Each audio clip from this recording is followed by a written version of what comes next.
बिस्मिल्लाहिर्रहमानिर्रहीम। MFA का जी managerial part मेरी ज़िम्मेदारी में है और आज से हम बाकायदा आगाज़ करते हैं। लेकिन पहले असल में इस पेपर के मिजाज को समझने की कोशिश करते हैं, यानी ये हमारे सिलेबस का हिस्सा भी है यकीनन, और इसको देखते हैं कि किस तरह से हम पढ़ने क्या जा रहे हैं या इस पेपर को रीड करके हम क्या बेनिफिट उठाएंगे या हमें ये क्यों पढ़ाया जा रहा है।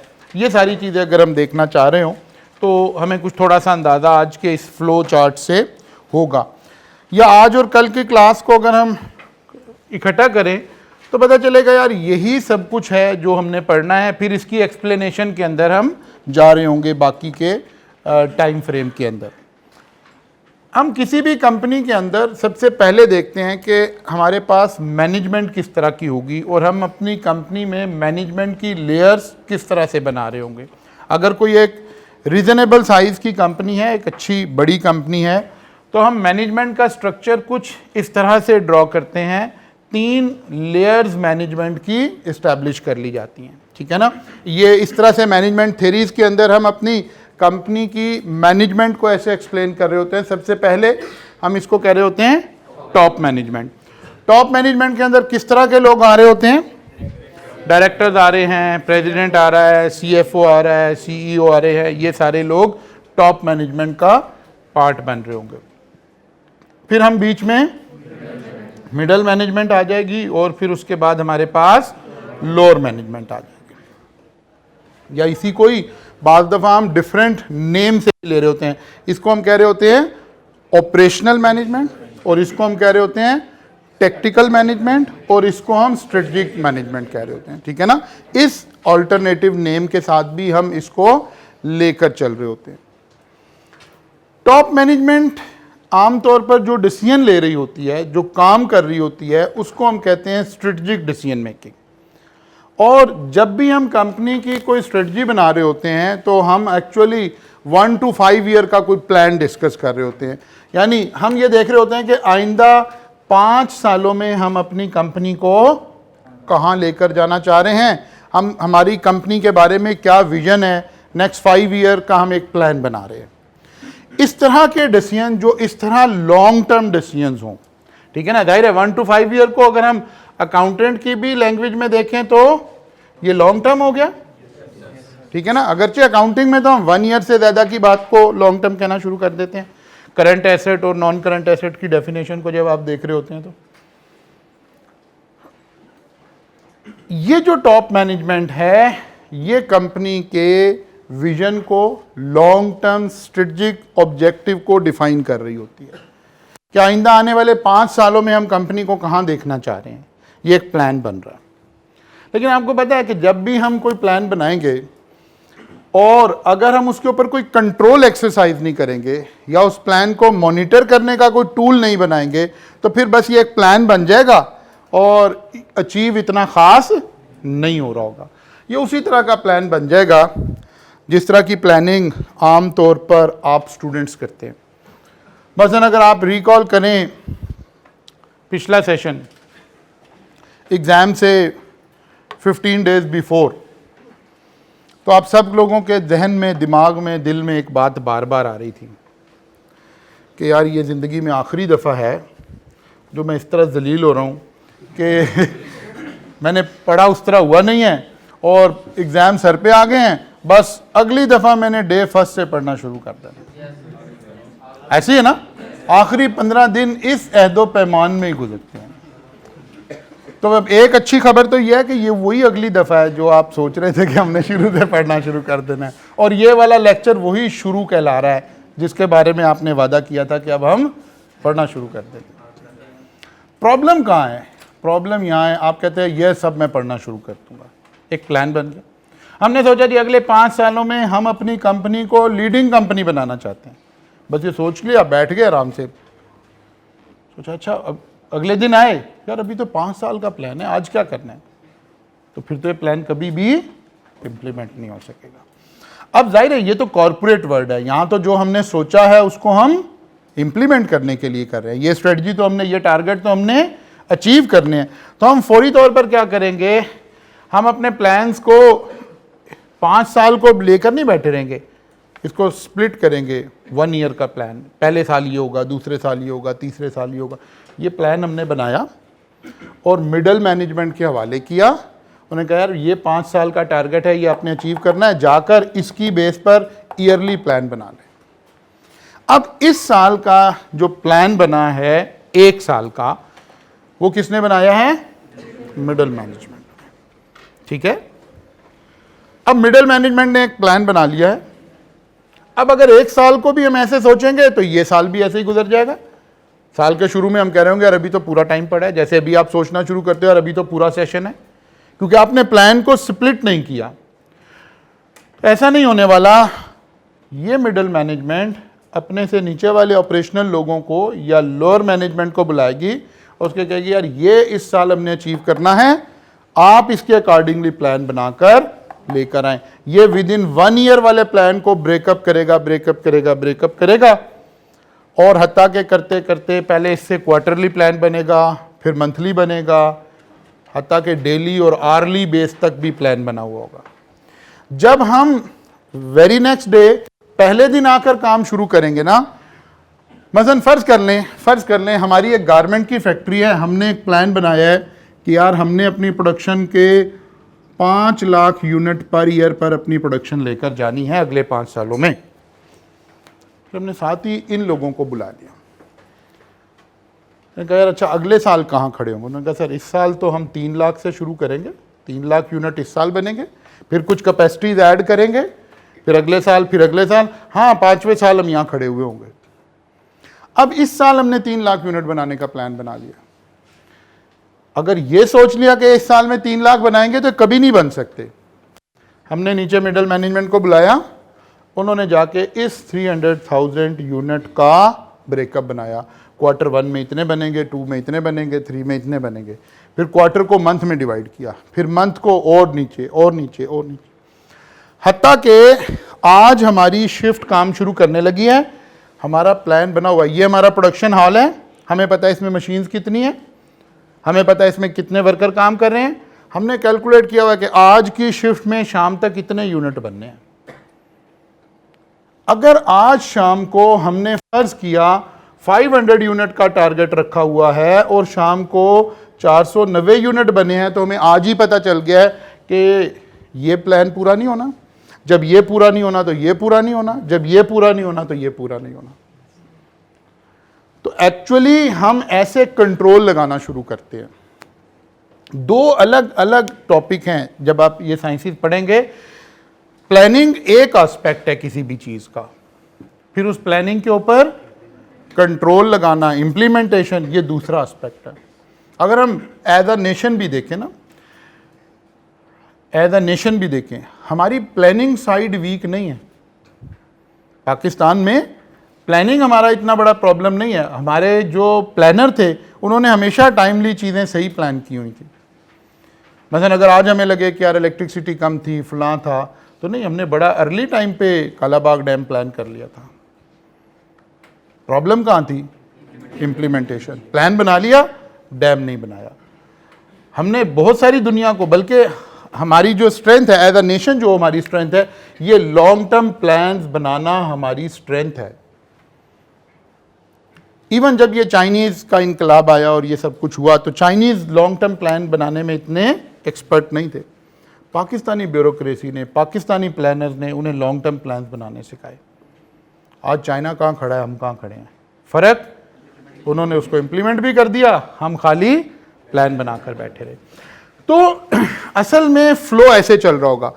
प्लान, लॉन्ग टर्म विजन हमें यहाँ से आएगा टॉप मैनेजमेंट से, ये उसको ट्रांसलेट करेंगे ईयरली बेसिस पर और ये लोग उसको इम्प्लीमेंट करेंगे। ऐसे निज़ाम हमारा चल रहा होगा।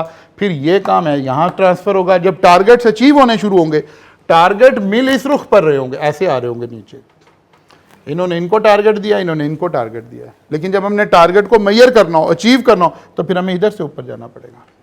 अगर आज का प्लान अप्लाई हुआ है, कल का हुआ है, इस क्वार्टर अचीव हुआ है, ये 6 मंथ अचीव हुआ है, इसका मतलब है यहाँ से यहाँ, यहाँ से यहाँ हम ऐसे वापस जा रहे होंगे। तो मैनेजमेंट में एक तो हम अपनी ऑर्गेनाइजेशन को इस तरह से 3 लेयर्स में डिस्ट्रीब्यूट किया करेंगे, ठीक है ना। ये जो टॉप मैनेजमेंट है, ये जो प्लान बनाया करेगी, इसको हम क्या कहा करेंगे? स्ट्रेटजिक प्लानिंग कहा करेंगे। मिडिल मैनेजमेंट जो प्लानिंग कर रही होगी, इसको हम टैक्टिकल प्लानिंग बोला करेंगे। लोअर मैनेजमेंट जो कर रही होगी, उसको हम ऑपरेशनल प्लानिंग कह रहे होंगे। ऑपरेशनल प्लानिंग का मतलब है डे टू डे एक्टिविटी। इन लोगों ने आज का दिन मैनेज करना है, इन्होंने रोजाना का काम, रोजाना के टारगेट, डेली के टारगेट, उनको अचीव करना है। ऐसे हमारी प्लानिंग होते हुए ऐसे हम आगे की तरफ जा रहे होंगे। इसका मतलब है स्ट्रेटजिक प्लान को अचीव करने का जो जरिया हमारे पास होगा, इस टारगेट को अगर हम अचीव करना चाहते हैं जिंदगी में, तो ये कहां से शुरू हो रहा होगा? ऑपरेशनल प्लान से। आप ऑपरेशनल प्लान बनाइए। जब ये अचीव होने शुरू होंगे तो ये क्यूमुलेटिव होकर टैक्टिकल प्लान अचीव होने शुरू हो जाएंगे। जब टैक्टिकल प्लान अचीव होने शुरू हो जाएंगे तो स्ट्रेटजिक ऑब्जेक्टिव अचीव होना शुरू हो जाएगा। जब आप अपनी स्टडी का प्लान बना रहे हो, अगर बस अब मैंने पढ़ना शुरू कर दिया, इसका मतलब कुछ नहीं होने लगा। आपको चाहिए अपना वीक प्लान करें। इस वीक में मैंने इतने आवर्स जरूर पढ़ना, फिर डे प्लान करें, पर डे मैंने इतना टाइम देना था। फिर शाम को आप देख रहे हो कि यार अगर मैंने आज जो सोचा था वो नहीं किया है, तो इसका मतलब है ये जो मैं टारगेट सोच रहा हूं ना, ये अचीव होने वाला नहीं है। तो एक्चुअली प्लानिंग हमें पहला मैसेज ही यही दे रही होती है कि प्लान हमेशा अपने लॉन्ग टर्म बेस बनाना है, लेकिन उसको अचीव करने का तरीका हमेशा शॉर्ट टर्म में से निकलेगा। शॉर्ट टर्म अचीव होने शुरू होंगे प्लान, तो फिर आपके लॉन्ग टर्म प्लान भी अचीव होने शुरू होंगे। अदरवाइज लॉन्ग टर्म प्लान जिंदगी में कभी भी अचीव नहीं हो रहे होंगे। तो सबसे पहले तो जी बहुत दफ़ा जिक्र आएगा इस सारे सब्जेक्ट में कि हम लेयर्स जो है हमारी मैनेजमेंट की वो किस तरह से होंगी। तो हमें पता चला कि जनाब सबसे पहले टॉप मैनेजमेंट होगी, फिर उसके नीचे मिडिल मैनेजमेंट होगी और फिर उसके नीचे लोअर मैनेजमेंट होगी। ठीक है, या अगर हम इसको प्लानिंग के एतबार से देखें तो स्ट्रेटजिक प्लानिंग हो रही होगी ऑर्गेनाइजेशन में, टेक्टिकल प्लानिंग हो रही होगी और ऑपरेशन प्लानिंग हो रही होगी। हमारा ज़्यादा फोकस जो चलेगा, जो मेरे वाले पोर्शन का ज़्यादा फोकस होगा, वो यहाँ वाले पोर्शन में होगा। जो अदनान साहब वाला पोर्शन है उसमें कुछ यहाँ वाला पोर्शन भी आ रहा होगा। मसलन आपने सिलेबस में देखा होगा बजटिंग आपने पढ़नी है, 1 साल का बजट बनाना। बजट क्या है? प्लान है, ठीक है ना। इसका मतलब है मिडिल मैनेजमेंट और टेक्टिकल प्लानिंग या ऑपरेशनल प्लानिंग का जो पार्ट आएगा वो उधर सर अदनान वाली साइड पर आ रहा होगा। मसलन वर्किंग कैपिटल मैनेजमेंट आ रहा होगा। कल आपने इस तरह के कुछ लफ्ज़ सुने होंगे उधर क्लास में, ठीक है ना। बजटिंग है, वर्किंग कैपिटल मैनेजमेंट है, ये असल में ये वाली प्लानिंग आ रही है।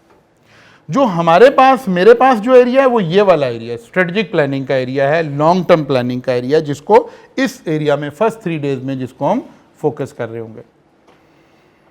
अच्छा जी, स्ट्रेटजिक प्लानिंग को हम कहते हैं, स्ट्रेटजिक प्लान हम किसे कहते हैं? A plan of action design to achieve a long term और ओवरऑल एम। लॉन्ग टर्म से हमारी क्या मुराद है? वही 5 ईयर, 3 to 5 ईयर के एरिया को हम लॉन्ग टर्म बोल रहे होते हैं कंपनी में। कि एक ऐसा एक्शन, एक ऐसा प्लान ऑफ एक्शन जिसका मकसद क्या हो जी?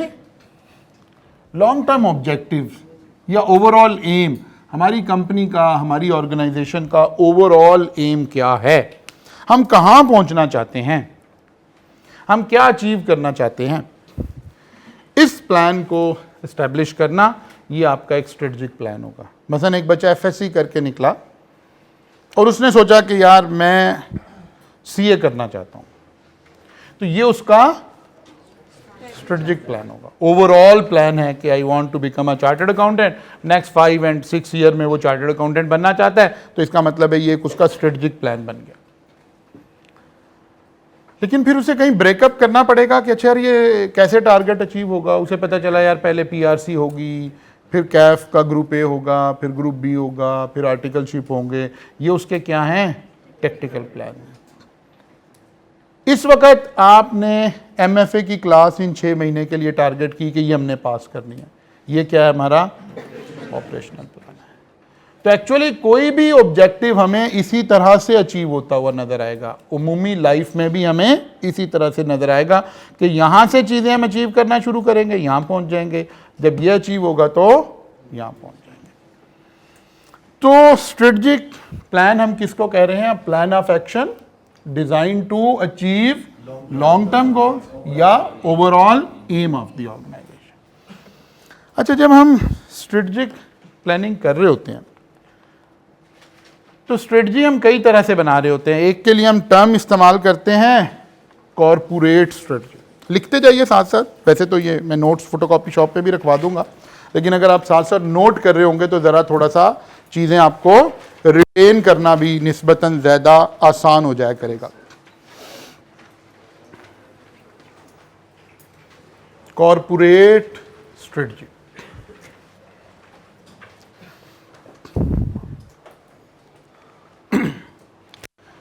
सेकंड आ गया जी हमारे पास बिजनेस स्ट्रेटजी।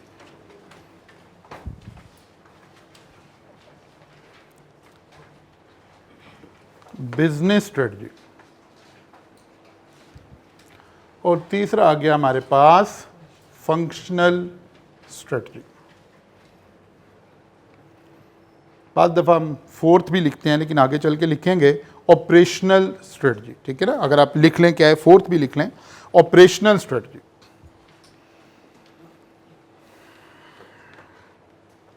इसका मतलब है स्ट्रेटजी हम 4 तरह से बना रहे होते हैं, लेकिन हम यहां फिलहाल 3 का जिक्र कर रहे हैं। ठीक है ना, क्योंकि मेरे वाले एरिया में ये 3 बातें आ रही। कॉरपोरेट स्ट्रेटजी किसको कहते हैं जी? Define the market and business in which a company will operate. आप जब ये स्ट्रेटजी बना रहे हैं तो आप डिफाइन करेंगे कि आप किस मार्केट में ऑपरेट करेंगे और कौन सा बिजनेस करेंगे। ठीक है ना, 2 डिसीजन लेने हैं। मार्केट से यहां क्या मुराद है?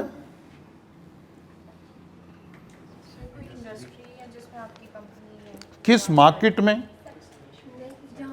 किस नेश में, मतलब शहरों में ऑपरेट करेंगे, पंजाब साइड पे करेंगे, पूरी कंट्री में करेंगे, एक्सपोर्ट करेंगे, गल्फ देखेंगे, यूरोप देखेंगे, कहाँ काम करेंगे, क्या टारगेट है, लॉन्ग टर्म ऑब्जेक्टिव हमारा क्या है।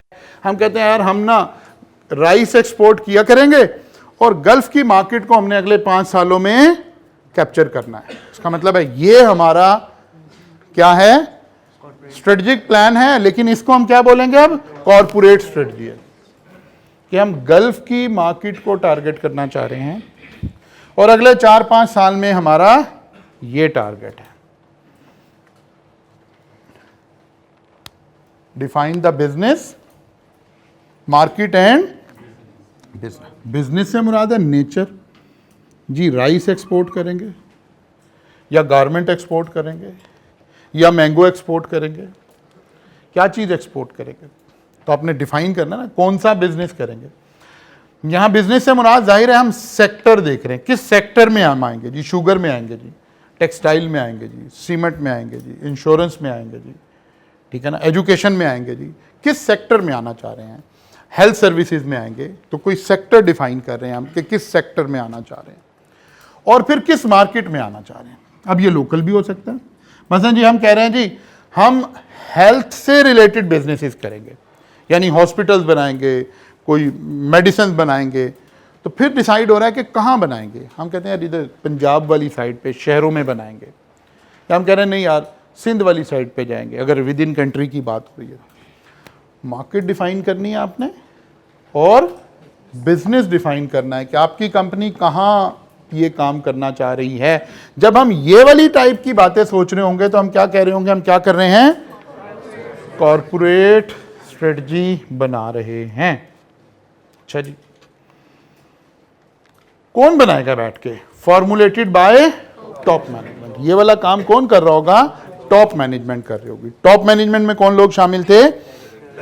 डायरेक्टर थे, प्रेसिडेंट था, वाइस प्रेसिडेंट था, सीईओ था, सीएफओ था। ये लोग बैठकर ये वाली प्लानिंग कर रहे हैं कि भाई जिस तरह का दौर चल रहा है, मेडिसिन की प्राइसेस ज़बरदस्त तरीके से बढ़ी हैं, 4-4, 5-5 गुना हो गई हैं, तो हम भी एक फार्मास्यूटिकल कंपनी बना लेते हैं।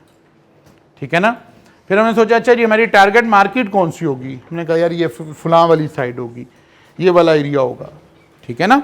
तो इस तरह से हम जो प्लानिंग कर रहे थे, ये जो हमारी मीटिंग चल रही थी कंपनी की, किन लोगों की चल रही थी? टॉप मैनेजमेंट की चल रही थी। और जिन मीटिंग्स में बैठकर हम ये वाली गुफ्तगू कर रहे थे वो क्या कहला रही थी? Corporate strategy. अच्छा जी, फिर आ गया है जी business strategy. Define the basis on which the firm will, ठीक है ना, किस बेसिस पर फर्म जो है वो कंपीट करेगी। यानी हमने कहा जी हम फार्मास्यूटिकल कंपनी बनाने जा रहे हैं। हमने देखा कि पिछले 3-4 साल में जिस तरह प्राइसेस बढ़ी हैं और जिस तरह बिल्कुल ओपन छोड़ा गया है कि जनाब कमाएं जितना माल कमाना है, पैसा बनाएं जितना बनाना है, हमें ख्याल आया कि जनाब हम भी फार्मास्यूटिकल कंपनी बना लेते हैं। फिर हमने कहा यार ठीक है, इतनी सारी फार्मास्यूटिकल कंपनीज हैं तो लोग हमारी मेडिसिन क्यों खरीदेंगे बाय द वे। तो शहबाज गिल साहब तो कहते हैं कि यार वो मेडिसिन लेकर आए थे कैंसर की 2 नंबर के, इस बेस पर करेंगे, ठीक है ना। तो अब आपने कोई बेसिस बनानी है कि कैसे compete करेंगे। आप कहते हैं यार हम प्राइस लो रखकर ऐसे compete करेंगे। कोई स्ट्रेटजी बना रहे हैं आप कि यार हम मार्केट में अपनी एंट्री कैसे लेंगे। या आपने कहा यार छोड़ो यार प्राइस को छोड़ो, सारे डॉक्टर्स को हम ऐलान करेंगे कि जनाब जो मजहबी डॉक्टर है उन सबको हम उम्रा कराया करेंगे और जो ज़रा थोड़े से मजहबी नहीं है उन्हें ट्रिप यूरोप का, इधर का उधर का, उन्हें कहेंगे जनाब आप जाएं, बस दवाई आपने हमारी करनी। और कहा यार ये तो पहले भी लोग कर रहे हैं। और कहा अगर वो साल में 1 उम्रा करा रहे थे तो हम 2 कराया करेंगे, अगर वो नॉर्मल उम्रा करा रहे थे तो हम मक्का टावर में ठहराया करेंगे। आप एक स्ट्रेटजी बना रहे हैं कैसे हम लेकर बिजनेस को चलेंगे, ठीक है ना। मार्केट में हम पेनिट्रेट कैसे करेंगे। हम प्राइस की वजह से भी कर सकते हैं, हम क्वालिटी की वजह से भी कर सकते हैं, हम कोई अपना ब्रांड बिल्डिंग करके किसी और तरीके से भी कर सकते हैं। जब हम अपनी मीटिंग्स में बैठे ये वाली गुफ्तगू कर रहे हैं तो उस वक्त हम क्या कर रहे हैं? बिजनेस स्ट्रेटजी बना रहे हैं कि यार कैसे ये निज़ाम होगा। कोई एक इदारा खुलता है, वो बैठकर अपनी एक बिजनेस स्ट्रेटजी बनाता है। बिजनेस स्ट्रेटजी का क्या मतलब है कि हमारी फर्म मार्केट में कंपीट कैसे करेगी। कंपीट का मतलब क्या है कि जो दूसरे लोग ऑलरेडी उस बिजनेस को कर रहे हैं तो फिर लोग हमारी प्रोडक्ट क्यों खरीदेंगे, वाई हमारी प्रोडक्ट क्यों खरीदेंगे। इसकी स्ट्रेटजी जब बना रहे हैं तो इसको हम कह रहे हैं, हम क्या कर रहे हैं? बिजनेस स्ट्रेटजी बना रहे हैं। Formulated bye senior manager means middle management. Top management ने बैठ के डिसाइड किया था, क्या डिसाइड किया था? कि जनाब हम ये वाला बिजनेस शुरू करने लगे हैं और फलां एरिया हमारा टारगेट मार्केट होगा। अब मिडल मैनेजमेंट उसका डिसीजन ले रही है, उसको देख रही है कि अच्छा यार इस जगह पर कैसे लोग हैं, कौन हैं। हम असल में इस पेपर में यही सीखने जा रहे हैं कि मिडिल मैनेजमेंट को कैसे पता चलेगा कि क्या स्ट्रेटजी बनानी चाहिए, ठीक है ना। हमें प्राइस कम करके एंटर होंगे तो रिस्पांस मिलेगा या प्राइस ज़्यादा करके एंटर होंगे तो रिस्पांस मिलेगा, या मार्केट में वो क्या गैप्स हैं जिनको हम अगर कैश कराना चाहें तो हम जाकर ये बताएं कि यार ये जो आपके प्रॉब्लम्स थे ना इनका सोल्यूशन हमारे पास मौजूद है। कोई भी नया बिजनेस वाला बंदा एंटर हो रहा है ना तो देखता है कि एग्जिस्टिंग कस्टमर को प्रॉब्लम कहाँ आ रही है और वो अपने बिजनेस को सामने लाता है। वो कहता है यार ये इसका सोल्यूशन है, आप मेरे पास आ जाओ। How the firm will compete, ये बातें हमने सीखनी है असल में इस सारे पेपर में कि हमें कैसे पता चलेगा कि मेरे बिजनेस की स्ट्रेंथ क्या है, मेरे बिजनेस की वीकनेस क्या है, मेरे बिजनेस के ऊपर आने वाले दिनों में किन किन चीज़ों के असरात आ सकते हैं।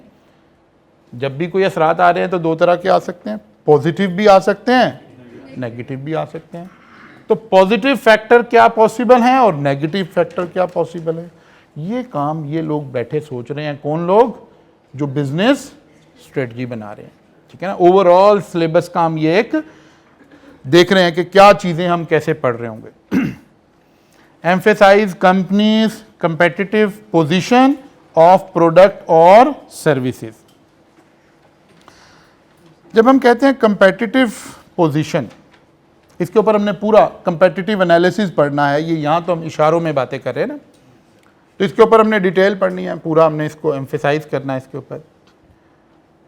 एक लफ्ज़ हम इस्तेमाल करते हैं कंपेटिटिव एडवांटेज, लिखें कहीं अपने पास इसको, एक टर्म हम यूज करते हैं which is called competitive advantage.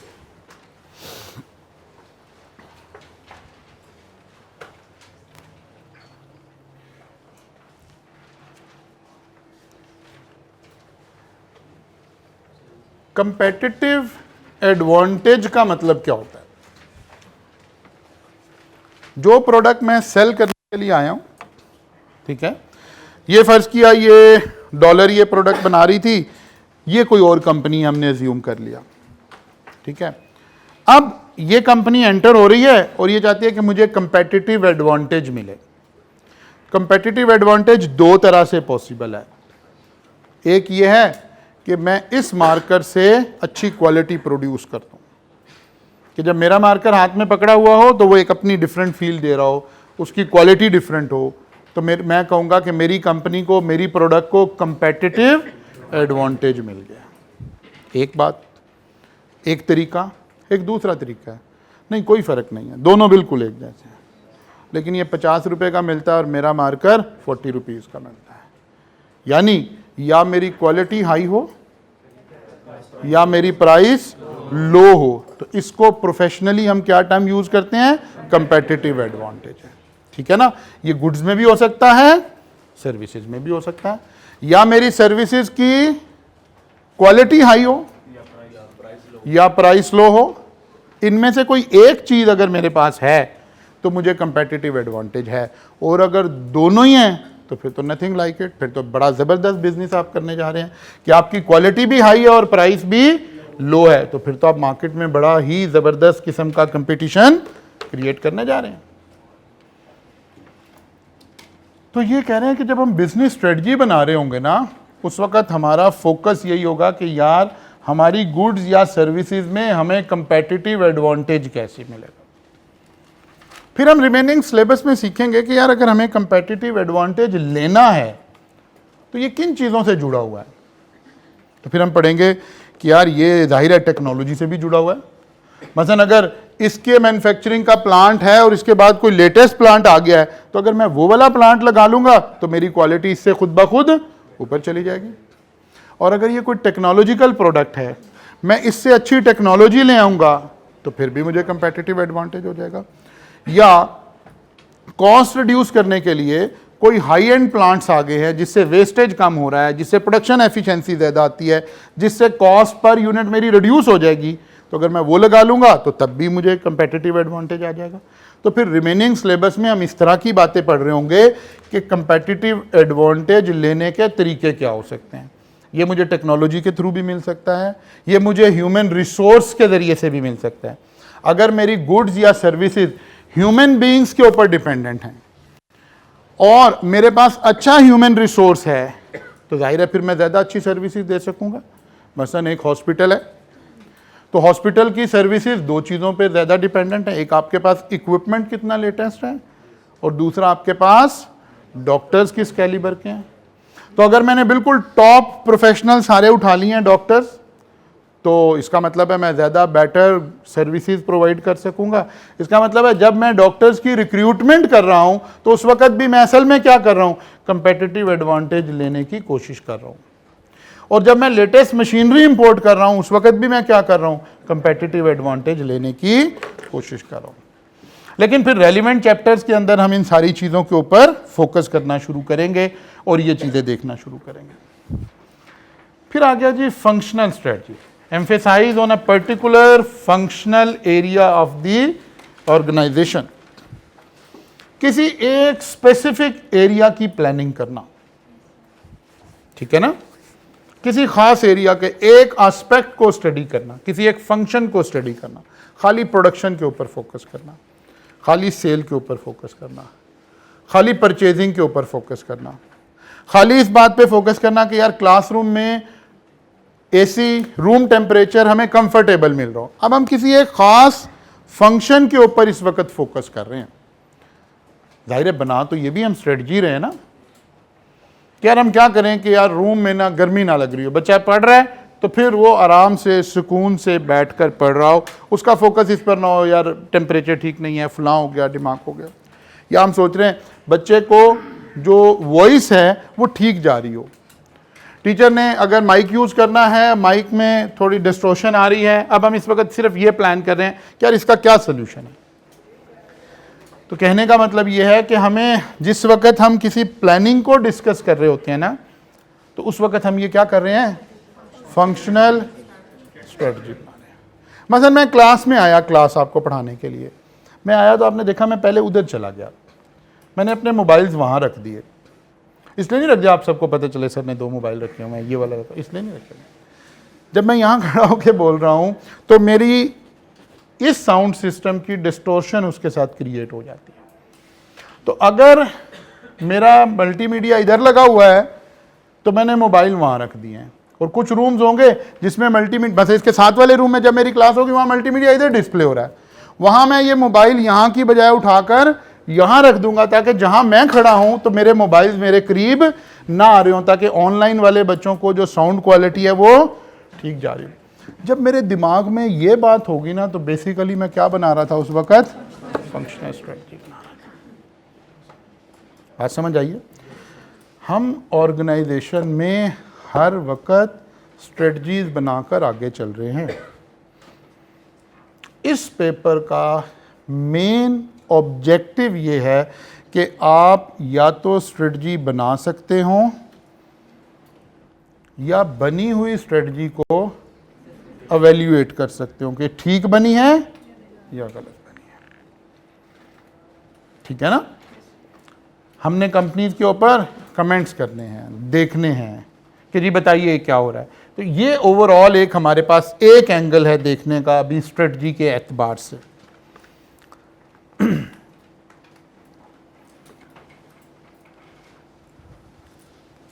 To provide business unit with a competitive advantage, इससे भी हमें कंपेटिटिव एडवांटेज मिल रहा होगा ऑब्वियसली। जब मेरा कोई फंक्शन ठीक ऑपरेट कर रहा होगा तो उसका इफेक्ट कहां आ रहा होगा, या तो क्वालिटी ऑफ गुड्स पर आ रहा होगा, या क्वालिटी ऑफ सर्विसेज पर आ रहा होगा, या कॉस्ट पर आ रहा होगा, और इन दोनों के ऊपर ही जो इफेक्ट आ रहा है उसको हम क्या कह रहे हैं, कंपेटिटिव एडवांटेज। तो एक्चुअली बिजनेस हमें 4 तरह की स्ट्रेटजीज की बात करता है, लेकिन जो 4th स्ट्रेटजी है वो बिल्कुल डे टू डे ऑपरेशन में चली जाती है, वो मेरे वाले एरिया में नहीं आ रही होती। तो हम ऐसे कह रहे हैं कि ये 3 मेजर स्ट्रेटजीज के ऊपर हम काम कर रहे होंगे, या तो कॉरपोरेट स्ट्रेटजी, या बिजनेस स्ट्रेटजी, या फंक्शनल स्ट्रेटजी। ये वाली स्ट्रेटजी आमतौर पर कौन बना रहा होगा, ये भी मिडल मैनेजमेंट बना रही होगी। ठीक है, इसके बाद फिर आगे आएगा ऑपरेशनल। ठीक है, ऑपरेशनल स्ट्रेटजी कि अब आपने एक बंदे को स्ट्रेटजी बना के दे दी कि यार आपने ऐसे करना है, वो जस्ट उसको इंप्लीमेंट कर रहा है। ठीक है ना? मेरे ध्यान में आया कि यार मैं जब टीच करने के लिए आता हूं तो मेरे मोबाइल्स और इस साउंड सिस्टम के सिग्नल आपस में टकराने शुरू हो जाते हैं। मैंने एक स्ट्रेटजी बनाकर अपने नीचे मैनेजर को दे दी कि यार आप क्लास में ना एक चेयर रखा कीजिए उधर, ताकि मोबाइल में वहां प्लेस कर दूं। जब वो बंदा आकर ये चेयर रख रहा है ना, वो क्या कर रहा है, वो ऑपरेशनल बात को इंप्लीमेंट कर रहा है। जो बंदा उसे डायरेक्शन दे रहा है कि आपने ऐसे करना है, ये फंक्शनल स्ट्रेटजी, किसी एक फंक्शन को मैनेज करने की एक स्ट्रेटजी आ गई है। इसका मतलब ये हुआ कि ऑर्गेनाइजेशन में जो डिफरेंट मैनेजमेंट्स हैं उन सब लोगों का रोल डिफरेंट है। हर लेवल पर काम करने वाले लोगों का रोल डिफरेंट है। अच्छा, बाज़ दफ़ा हम कंफ्यूज हैं जब तक हम कॉरपोरेट वर्ल्ड को नहीं समझते, जब तक हम चीज़ों को नहीं समझते। मसलन एक शख्स टॉप मैनेजमेंट में एज ए CEO मौजूद है, टॉप मैनेजमेंट में, लेकिन आप देखते हैं कि कोई एक छोटा सा काम भी आता है ना, ऑपरेशनल नेचर का काम आता है, तो वो CEO साहब खुद इन्वॉल्व हो जाते हैं उसके अंदर। बज़ाहिर लगता है यार ये बड़ा ज़बरदस्त आदमी है यार, ये तो हर काम को खुद देख रहा है, ये हर चीज़ पे नज़र रखे हुए है। नहीं, हम इस सब्जेक्ट में पढ़ रहे हैं कि किसी काम का आदमी, मैनेजमेंट की हर लेयर ने अपने हिस्से का काम करना है। मसलन अगर ये CEO साहब किसी ऑपरेशनल चीज़ को ऑब्जर्व करने के लिए वॉलंटियर करते हैं, आगे आ जाते हैं। एक एसी रिपेयर होने आया है और सीईओ साहब पहुंच गए जी, नहीं जनाब मैं देख रहा हूँ जी, वो जी मैं ज़रा खुद अपनी निगरानी में करा रहा हूँ। ओके, बड़ी ठीक बात है जनाब, बड़ी अच्छी बात है, जाहिर तो ऐसे ही लग रहा है। ओ यार ये वाला तो 10,000 वाला मुलाजिम ये काम मुझे कर देगा, इसके ऊपर तो मैं कोई 20,000 का मैनेजर रख लूँ तो वो ये काम देख लेगा। तो सीईओ को जो 5-5.5 लाख रुपया तनख्वाह दे रहे हैं वो किस चीज़ की दे रहे हैं? एसी रिपेयर की तो नहीं दे रहे। यानी पहला मैसेज तो ये है कि हर लेयर ऑफ मैनेजमेंट ने वहां टाइम एलोकेट करना है जहां इसको होना चाहिए। और बज़ाहिर अगर हर शख्स बीच में जंप इन कर करके आ रहा है तो ये कोई बड़ी पॉजिटिव बात नहीं है, बल्कि नेगेटिव बात है कि जो काम हम एक दूसरे लेवल, इस लेवल के बंदे ने करना था, ये बंदा तो ज़्यादा कॉस्टली है ना। अब इन ह्यूमन रिसोर्स की कॉस्ट हम कैसे मेजर करेंगे? टाइम से, ठीक है ना। इसका 1 घंटा हमें कुछ कॉस्ट कर रहा है और यहाँ वाले बंदे का 1 आवर हमें कुछ कॉस्ट कर रहा है।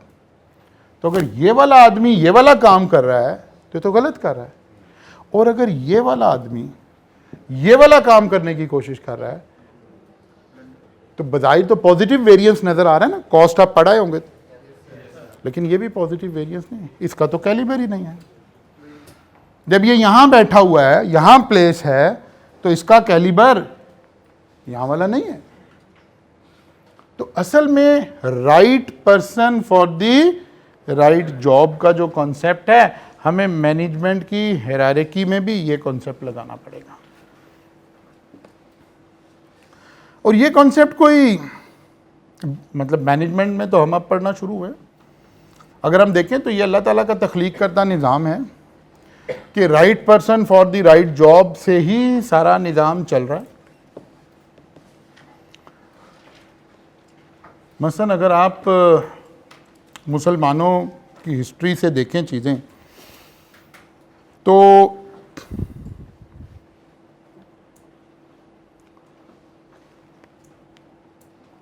जितने बड़े बड़े लोग जो बड़ी बड़ी पोस्टों पे, जो गवर्नर की पोस्टों पे फलां जगह पर प्लेस थे, वो right person for the right job के एतबार से थे। जब खालिद बिन वलीद साहब का जिक्र आएगा रज़ी अल्लाह ताला अन्हु का, बाकी लोगों का जिक्र आएगा, right person for the right job. आप अशरा मुबशरा को उठा कर देखिए, वो 10 सहाबा जिन्हें अल्लाह के नबी ने ज़िंदगी में जन्नत की बशारत दी। आप ज़रा इस एंगल से कभी हिस्ट्री को पढ़िएगा। जब आप दायरे कोई सब्जेक्ट पढ़ते हैं तो आपका एंगल भी चेंज हो रहा होता है ना। आप ज़रा आज जाके अशरा मुबशरा में जो 10 लोग शामिल हैं, उन सबको देखिए ये लोग कौन है। तो आपको पता चलेगा ये 10 के 10 वो लोग हैं जो बड़े खाते पीते लोग थे उस वक्त के, जो बड़े ख़ानदानी लोग थे। अशरा मुबशरा में मतलब हम किसी कंपैरिजन में नहीं बात कर रहे, हम कह रहे हैं right person for right job की बात हो रही है। फिर इक़्तिदार कैसे मुंतकिल होता है, फिर गवर्नर्स कैसे बनते हैं, फिर बाकी सारा निज़ाम कैसे होता है। कभी आप मदीने की रियासत को इस एंगल से भी पढ़ें, फिर आपको समझ आएगा कि नहीं ये मैनेजमेंट की ये फ़िलासफ़ी जो आज हम खड़े होकर क्लासेस में एक्सप्लेन कर रहे हैं, ये आज से 1400 साल पहले ऐसे ही थी। आपको बहुत सारी जगहों पर हज़रत बिलाल का जिक्र नज़र नहीं आता, वो कहीं गवर्नर नहीं बनते हैं, क्योंकि देखना पड़ेगा ना कि भाई मकसद उस काम को करवाना है, वो क्वालिटीज़ होनी चाहिए। हज़रत बिलाल रज़ी अल्लाह ताला अन्हु के फ़ज़ाइल हमें बड़े नज़र आते हैं, बड़ी जगहों पर हमें उनका जिक्र नज़र आता है, लेकिन कहीं एडमिनिस्ट्रेटिव रोल उनका नज़र नहीं आता है। Because right person for right job, आपको ये अप्लाई करना पड़ेगा। नहीं करेंगे तो फिर उस्मान बुज़दार की तरह आप 4 साल बाद निकाल रहे होंगे उसे बाहर, because he is not the right person for right job. Not a political statement, ठीक है ना। वैसे तो आपको पता ही कि मेरी पॉलिटिकल भी स्टेटमेंट, लेकिन मैं काफ़ी अरसे से तौबा ताइब हुआ हूँ, हमने देखा मैं आजकल एक्टिव नहीं हूँ। तो लेकिन right person for the right job का यही मतलब है कि आपने मसलन अगर ओहदे प्लेस हो रहे थे मदीने की रियासत में, तो वो ईमानियात की बुनियाद पर नहीं हो रहे थे, इबादात की बुनियाद पर नहीं हो रहे थे कि जो सबसे मुत्तकी है उसको गवर्नर लगा दें, ऐसा नहीं हो रहा था। क्योंकि गवर्नर का ओहदा एक एडमिनिस्ट्रेटिव था, वहाँ एडमिनिस्ट्रेटिव क्वालिटीज़ की बुनियाद पे लगाया जा रहा था।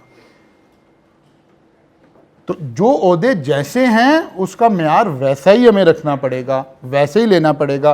तो लोअर मैनेजमेंट के ओहदों की रिक्वायरमेंट कुछ हो रहा है, मिडल मैनेजमेंट के ओहदों की रिक्वायरमेंट कुछ हो रहा है, टॉप मैनेजमेंट के ओहदों की रिक्वायरमेंट कुछ हो रहा है, इनकी क्वालिटीज़ कुछ और होंगी, इनकी क्वालिफिकेशंस कुछ और होंगी, इनके एक्सपीरियंसेस कुछ और होंगे।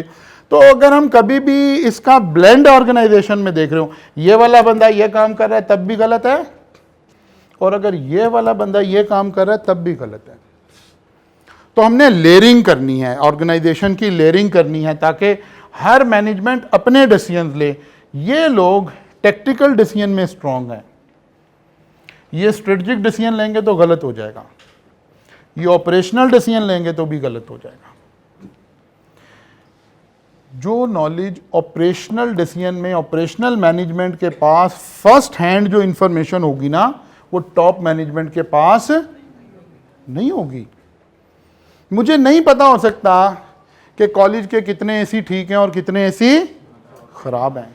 हाँ, मैं यहाँ बैठकर स्ट्रेटजी दे सकता हूँ कि यार भाई अगर कोई भी एसी खराब है तो उसको चेंज कर लो, नए लगा लो, ये कर लो, लेकिन एसी टू एसी ऑपरेशनल गुफ्तगू नहीं की जा सकेगी। मियां मंशा बैठकर किसी ब्रांच ऑफ एमसीबी के डिसीजन नहीं ले सकेगा, वो स्ट्रेटजी बना सकेगा, लॉन्ग टर्म प्लान बना सकता है कि जनाब हमने मिडल ईस्ट में भी ब्रांचेस खोलनी है, हमने फुला भी करना है, हम यूरोप में भी अपनी ब्रांचेस खोलते हैं, हम बलूचिस्तान के उस एरिया में हमारी ब्रांचेस कम है, वहाँ ब्रांचेस हैं। ये वाले डिसीजन तो लिए जा सकते हैं, लेकिन किसी ब्रांच में क्या मसाइल चल रहे हैं इसका तो पता भी नहीं होगा। तो इसलिए हर लेयर के जो लोग हैं उनके पास इंफॉर्मेशन, कुछ इंफॉर्मेशन है जो इसके पास बेहतर है, इसके पास बेहतर नहीं है, कुछ इंफॉर्मेशन है जो इसके पास बेहतर है, इसको तो उसका पता भी नहीं है। हर आदमी ने वो डिसीजन लेने हैं जिसकी इंफॉर्मेशन उसके पास बेहतर है, जिसका स्किल सेट उसका बेहतर है, वो डिसीजन उसने लेने हैं। मसलन हम पाकिस्तान में दो इदारे हैं, हम आईकैप और आईसीएम है, दोनों की आपस में कहीं ना कहीं आपस में लगी रहती है। आईसीएमए वाले हर वक्त ये कहते रहते हैं हमें ऑडिट के राइट्स दे दिए जाएं, क्योंकि वो लोग ज़्यादा सरकारी मुलाजमत कर रहे होते हैं, तो उनके sometime lobbying in the government sector हमारे से बेहतर होती है। तो वो हर वक्त इस तगो-दो में लगे रहते हैं कि हमें ऑडिट के राइट्स मिल जाएं। हमारा इंस्टीट्यूट हमेशा एक ही मौक़िफ़ रखता है कि यार इनके पास ऑडिट की स्किल सेट ही नहीं है, इनका कोर एरिया है ही नहीं, तो ये नहीं दिए जा सकते। अच्छा, फिर इंसान इतना फेयर नहीं होता ना, जब वो रिवर्स में कहते हैं ना कि अच्छा आपकी कॉस्टिंग स्किल वीक है, तो हमें मानना चाहिए कि यस, हमारा कॉस्टिंग एक अलाइड सब्जेक्ट है, उनका फोकस कॉस्टिंग की स्किल्स हैं, तो कॉस्ट ऑडिट करने का इख्तियार उनके पास होना चाहिए। दो ऑडिट हो रहे होते हैं ना कंट्री के अंदर, एक फाइनेंशियल ऑडिट, इसके सोल राइट्स हमारे पास हैं, कॉस्ट ऑडिट उसके सोल राइट उसके पास नहीं है, इसके राइट हमारे पास भी हैं। अगर हम फेयर होकर सोचें तो नहीं, ऐसे नहीं होना चाहिए। अगर ऑडिट के सोल राइट मेरे इंस्टीट्यूट के पास हैं तो कॉस्ट के ऑडिट के सोल राइट उनके पास चले जाने, मुझे सेक्रीफाइस कर लेना चाहिए इसको, क्योंकि right person for right job. किसी की कोई स्किल ज़्यादा बेहतर हो सकती है, किसी की कोई स्किल ज़्यादा बेहतर हो सकती है। तो असल में हमने दो एरियाज़ के अंदर, जो मेरे वाला 50% का एरिया है, इसने दो एरिया के अंदर बात करनी है। एक स्ट्रेटजी पे बात करनी है, डिफरेंट चैप्टर्स के अंदर हमने ये गुफ्तगू करनी है। एक हमने और गुफ्तगू करनी है, वो कल के लेक्चर में हम बात करेंगे। तो एक ओवरऑल सारे सिलेबस का स्केच हमारे पास आ चुका होगा कि यार ये बातें हैं। फिर अलग अलग पढ़ना शुरू करेंगे कि जी अच्छा जी स्ट्रेटजिक प्लान क्या हो रहा है, टेक्टिक क्या हो रहा है, ये क्या हो रहा है, अच्छा जी बिजनेस कॉर्पोरेट स्ट्रेटजी क्या है, बिजनेस स्ट्रेटजी क्या है, और फंक्शनल स्ट्रेटजी क्या है। तो ये दो लेक्चर हम इन्वेस्ट भी कर रहे हैं ताकि हमें पता चल जाए कि ओवरऑल सारा एजेंडा क्या है। और जब आप ये सारा कुछ पढ़ चुके होंगे तो ये जो 2 दिन के लेक्चर हैं, सारा सिलेबस हमेशा इससे रिवाइज हो जाया करेगा। ये एक्चुअली सारे सिलेबस की एक समरी बनी हुई है, ठीक है ना। हमने यहाँ से शुरू किया है और इंशाल्लाह जब आखिरी लेक्चर हो रहा होगा उस दिन दोबारा इसको ओपन करेंगे और फिर लिंक करेंगे कि यार तमाम चैप्टर इन 2 दिनों की स्लाइड्स के अंदर मौजूद हैं। तो कल मुलाकात होगी जी। ये स्लाइड्स आपको इंशाल्लाह वहाँ से भी मिल जाएंगी, लेकिन मेरी ज़ाती ख्वाहिश है कि आप इसको नोट भी किया करें क्लास में ना, ताकि आपके हाथ से थोड़ी सी चीज़ें गुजरती जाएं। नहीं अभी नहीं रखवाई हैं, मैं आज रखवाऊँगा, आप कल लेंगे, ठीक है ना। कल आपको मिलेंगी ये स्लाइड्स, कल आप लेंगे, और फिर ऑनवर्ड मैं सब चैप्टर के साथ साथ रखवाता जाऊँगा। जब चैप्टर शुरू हुआ करेगा तो उसकी स्लाइड उससे पहले रखवा दिया करूँगा इंशाल्लाह। कल मुलाकात होगी जी, यहाँ से आगे चलें।